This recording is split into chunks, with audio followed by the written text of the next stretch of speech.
Hello friends, नमस्कार. मी आहे प्रियांका. माझ्या पुन्हा एकदा डेली व्लॉगमध्ये तुमचं खूप खूप स्वागत आहे.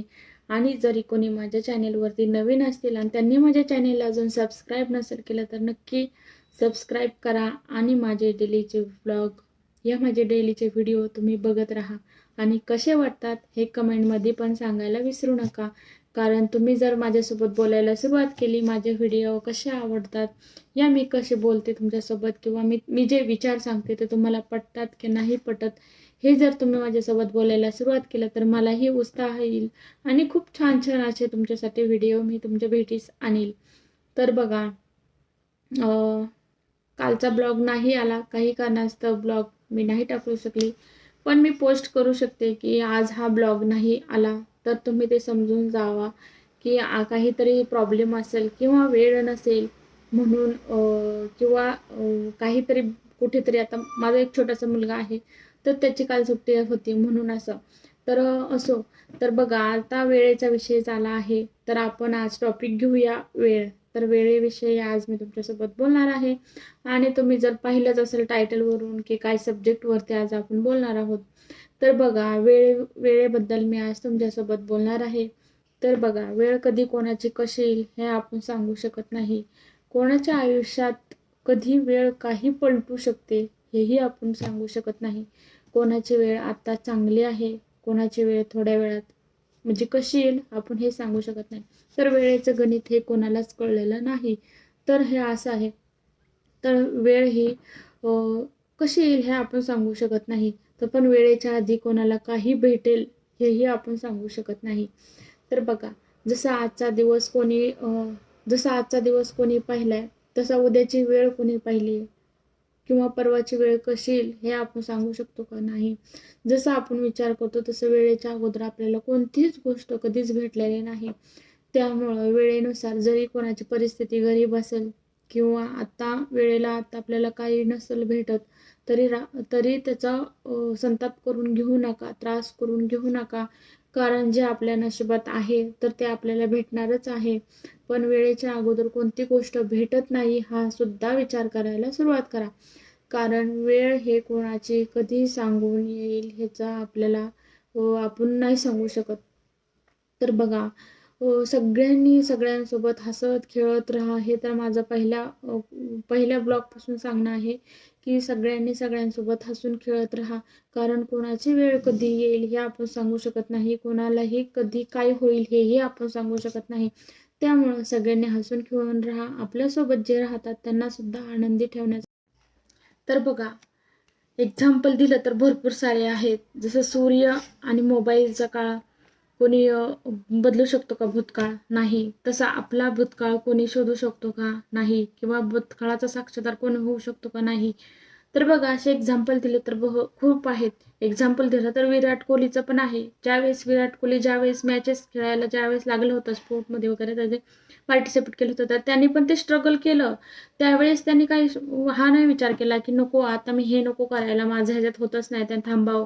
पण त्याने त्यामध्ये हार मानली का? नाही. त्याने त्याचं स्ट्रगल करत राहिलं, पण त्याची वेळ ही बदलत राहिली. तसंच प्रत्येकाचं आहे. थोडासा स्टॅमिना ठेवला पाहिजे प्रत्येक गोष्टीमध्ये. वेळ ही जाते, प्रत्येकाची वेळ ही चांगली येते.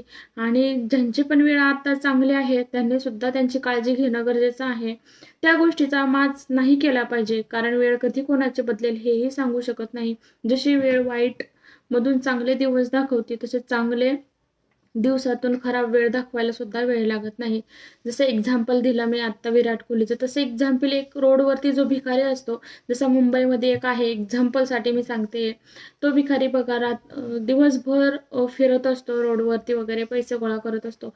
पण तोच एक भिकारी किती श्रीमंत आहे, कारण त्याची वेळ त्याने अगोदर त्याने जर हा विचार केला असता, नको आज मी हे रोडवर नको थांबायला, मी हे पैसे नको गोळा करायला, त्यांनी ते वेळ त्यावेळेस खराब वेळ होती तर त्यांनी खूप स्ट्रगल केलं. त्यामध्ये स्ट्रगल म्हणजे रोडवरती मागणं वगैरे, भीक मागणं वगैरे, ते सोपं आहे का त्याच्यासाठी?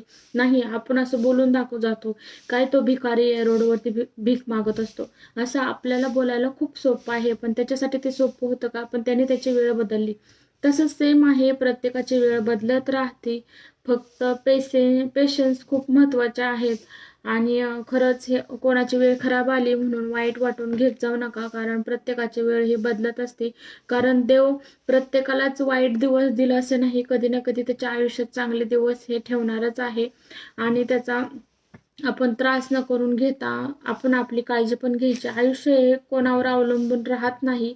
पहिलं म्हणजे हे एक लक्षात घ्या की आयुष्य हे कोणावरती अवलंबून राहण्यासाठी सुद्धा नाही आणि कोणासाठी राहतही नाही. आजची वेळ गेलेली पुन्हा वेळ जशी येत नाही, तसा आजचा दिवसही पुन्हा येत नाही. तसं सेम आहे आयुष्याचं सुद्धा. आयुष्य हे एकदाच आहे, त्याला खूप हसत हसत जगा. आणि आपल्यामुळं जर कोणाला त्रास होत असेल तर तो त्रास नका करून देऊ, आणि आपल्यासोबत जे आहेत त्यांना सुद्धा त्रास होईल असं वागू नका. जसं आयुष्याचं एक पुस्तक आहे तसंच सेम वेळेचंही आहे.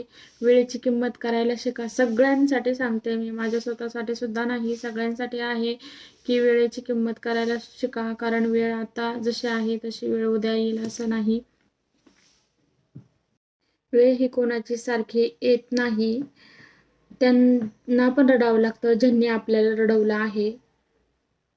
खरं तर हे खूप वेळा असं होतं की वेळ निघून गेल्यावरती आपल्याला त्या गोष्टीची किंमत कळते.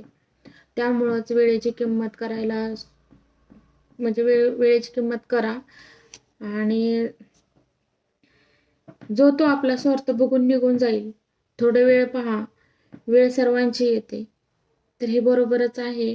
जो तो आपल्या ज्या त्या टायमाला त्याचा स्वार्थ बघून तो निघून जातो. पण स्ट्रगल तर आपल्याला करावं लागतं. पण वेळ आपली पण येईल हा पण विश्वास ठेवा आणि वेळेनुसार चालायला सुरुवात करा नक्की. आणि कसे वाटला हा माझा छोटासा ब्लॉग तर कमेंटमध्ये नक्की सांगा. आणि जर कोणी नवीन असतील माझ्या चॅनलवरती तर त्यांनी सबस्क्राईब नक्की करा. आणि असेच माझे नवीन नवीन ब्लॉग तुम्ही बघत राहा आणि कसे वाटतात कमेंटमध्ये नक्की सांगा. जरी माझं काही चुकत असेल तर तुम्ही मला कमेंटमध्ये सांगू शकता, किंवा ह्यापेक्षा मी अजून तुम्हाला काही सांगू शकते हे कमेंटमध्ये नक्की सांगा. आणि माझेच असे छोटे छोटे ब्लॉग बघत राहा आणि हॅपी राहा, सगळ्यांनी आनंद राहा. जसं की मी पूर्ण ब्लॉगमध्ये सांगत असते की सगळ्यांनी सगळ्यांची किंमत करायला सुरुवात करा. तसंच प्रत्येकाने प्रत्येकाची काळजी सुद्धा घ्या ना. जेवढा सगळ्यांना आपण आनंद देता येईल तेवढा प्रयत्न करा आनंद देण्याचा. आणि असेच राहा छान, माझे डेलीचे ब्लॉग बघत राहा. बाय.